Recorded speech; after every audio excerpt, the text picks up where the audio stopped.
So it all started innocently enough. You know, I was just going to go through a couple of blocks of my neighborhood, knocking on every door. You know, knock, knock, it's your neighbor. It was going to be like that. And all because, well, I wanted to start a once-a-month Bunco group in my neighborhood. And if you have not been fully introduced to the joy and the power of that which is Bunco. Anyone? Bunco? Bunco in the room? See? Woo, a little bit. Kind of more of a Southern California, Northern California thing. But Bunco, if you've never seen it, it's kind of like bingo. So it's, you know, 4 people at a table, dice, you roll the dice, roll the dice, roll the dice, trying to get just the right number, just the right time. And if you manage that, you can jump up in the air and scream Bunco, like someone would yell bingo. And it is fun.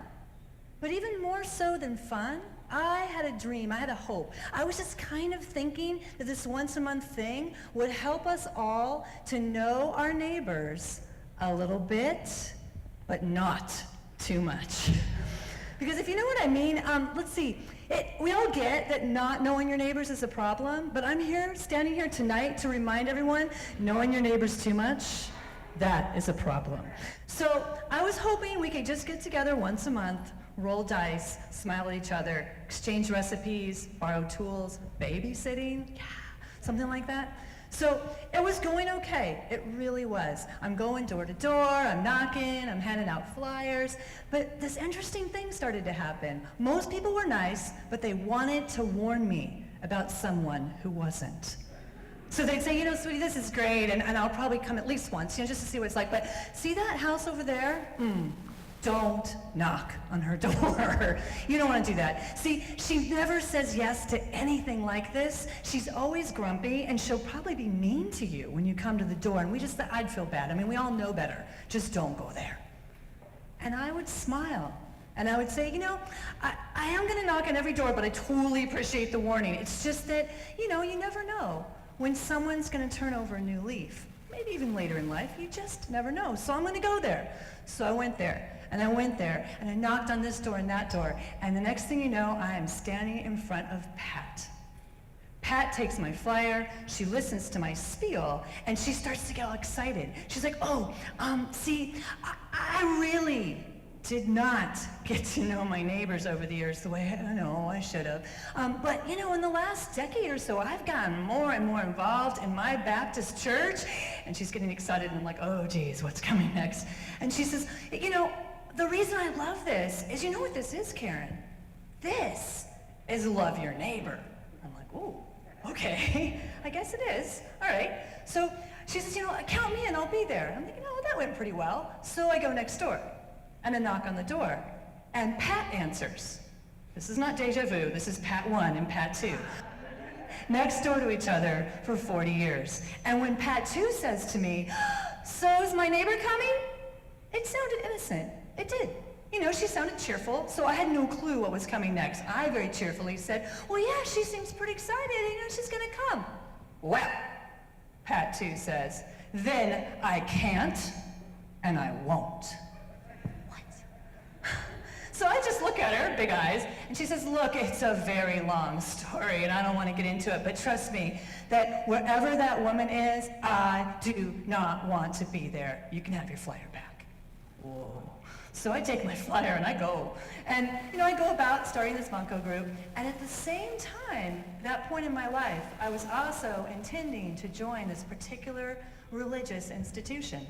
And I needed a sponsor for a year of meetings and joining and I don't know what all, but I needed a sponsor. And I'm thinking, well, who can I ask to do a year's worth of this with me? And Pat, too, was of that religion. So I'm a glutton for punishment, and I see her in her front yard, and I go over and I say, hey, I'm not trying to push the Bunco game on you some more, I promise. I just need this sponsor, and I started to explain, and she got excited. She's like, oh, you know, I felt so bad about saying no to Bunco, but this is something I can say yes to. Count me in, when's the first meeting, I will drive you. I'm thinking, oh, well, that went pretty well. So I get in the car with Pat, we go off to this meeting, we're early, so we're just sitting there, waiting for it to start, and she turns to me, and she says, you know, I feel kind of obligated to tell you why I'm not going to do that Bunco thing. I'm like, no, you don't have to. I mean, what, you know, it's okay. Just no, if I'm going to be your sponsor, I really got to go there. And so she starts to explain to me that yes, they were neighbors for 40 years, and they each had 4 kids around the same age. She says, Karen, I know, I've heard, and I've kind of watched, and I can kind of see she's turned over that new leaf later in life, like you say. But man, back in the day, she and her husband were hard drinking, hard swearing, yell at your kids kind of people. And with our kids the same age, her problems and her drama just kept washing up on my shore. And it got really bad.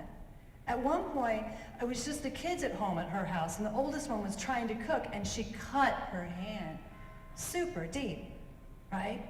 And she goes, so I took her off to the ER. I didn't know what else to do. And when I got there, you know, I waited for someone to show up. And so finally, you know, a parent shows up. It's Pat.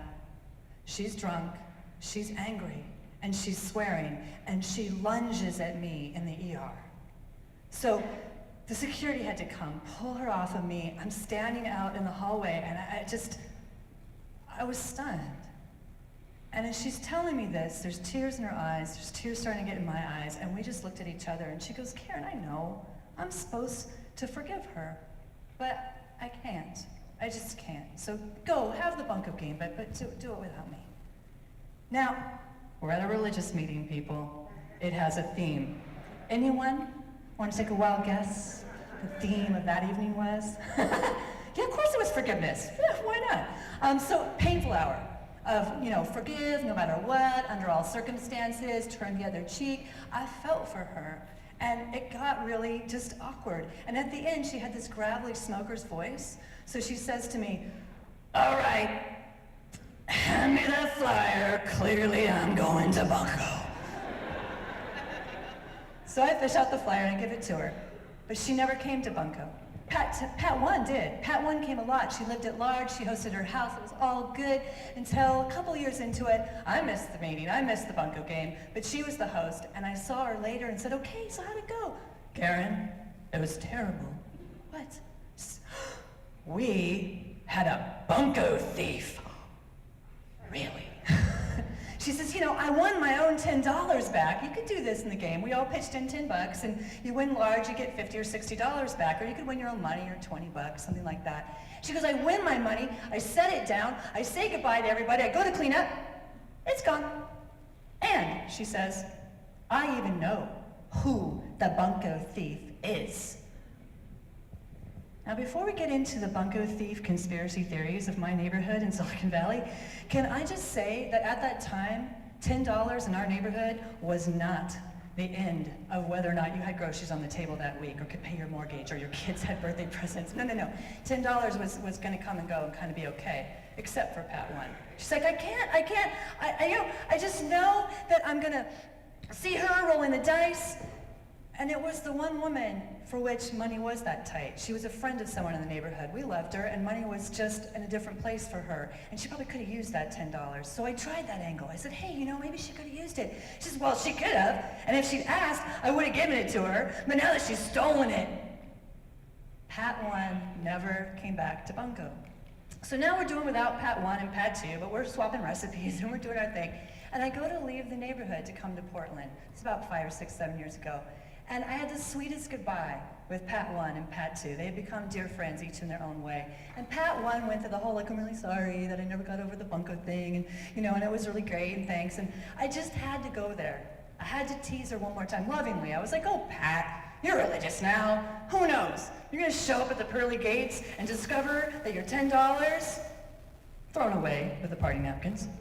Or, you know, somebody you've been nice to all these years took your money. But you know, the spirit that I do want to see, night after night, if that's what it takes, and man, he should or she should visit all of us. This is the spirit willing to show us what our lives could look like if we were able somehow to get over and through and around those really difficult things, like that lunge in the ER that night. Or something to sort of kick us in the heads and each other and laugh when we start to unravel and unwind into the Bunco theory, you know, of the thief. So, what I have to say is, you know, that neighborhood, that's the one I want to live in. Let's live there, together. What do you say?